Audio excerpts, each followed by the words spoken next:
Very often I notice this tendency.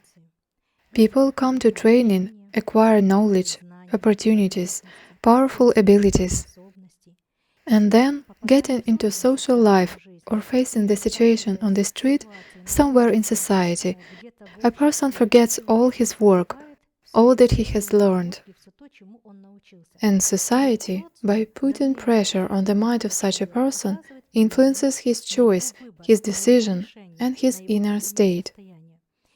And when a person, having knowledge, possibilities, and energy abilities, skillfully realizes this and remembers it in time, that is, remembers everything I taught him, then immediately, at this decision-making moment, he will make a decision under the prism of his knowledge, capabilities, and force techniques.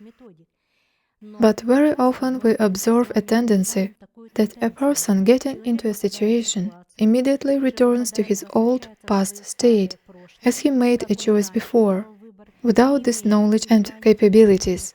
And we see how society and the matrix influence the choice of even such a developing person. Therefore, friends, it is very important to always remain vigilant. And it is very important to remember all this knowledge and the opportunities that are revealed to you and apply them in time. It is very important not to succumb to the influence of society. And now we are observing that spiritually developing people and developing people in general. What does spiritually developing mean? These are energetically developing people. They discover certain abilities in themselves due to increased sensitivity, and we are very sensitive. I often notice that when we move across a particular territory to a new city, we enter one locality, we feel a certain state of this locality. Then we move to another territory, we already have a different internal state. When we moved to a third locality, we already have a third internal state. It means that we read the information of each space, and this space creates a certain state inside a person. And then a person, let's say, who is not aware and does not know how to control himself, succumbs to this influence of the social environment and social emotional state, and already makes a decision under the prism of this state. But if he skillfully maintains his vigilance and understands all these processes and does not succumb to the influence of the environment, he always maintains an eternal state of calm, awareness, and only in this case can he skillfully make decisions.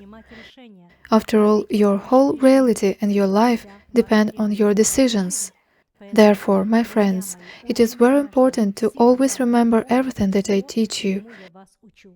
It is very important to always apply all these opportunities and abilities in time, and not to be influenced by society and the environment. People have the right to be wrong. They have the right to make the wrong choice. This is their lives. And when you are very susceptible to the influence of the environment, what will people say about you? What will people think about you? What will some people who are authoritative for you think? Although I would say that authority is such a dubious state, and everyone has their own life position and their own understanding of life. And at the same time, even the most mistaken person will always consider himself right. But his rightness may be illusory, a rightness that leads him to even greater defeat, delusion, and self-destruction. But people do not always understand this. And such people often, let's say, present themselves somehow as an authority. Here I have achieved something, I managed to use someone, deceive someone, and so on. A person who can't do anything in life creative, but does actions, make decisions and choices only through fear, aggression, anger or hatred, he is not an authority at all. But often it is these people who are now the authorities. Therefore, my friends, you need to understand that life is ruled by the higher creator, the highest programmer and the highest creative force, where the laws are completely different. There are the laws of kindness, mercy, helping each other, caring for each other. These laws are the basis of life. They give birth to life, and if you see that someone does not live by these laws, he cannot be your authority. If someone lives in fear, he cannot be your authority. Only the higher mind can be the authority. The Creator is the one who created it all, the one who manages this whole process of life. And when you skillfully remember everything that I teach you and apply it in your life in time, you will always make the right choice, constructive, which will open before you a beautiful, perfect, and creative life.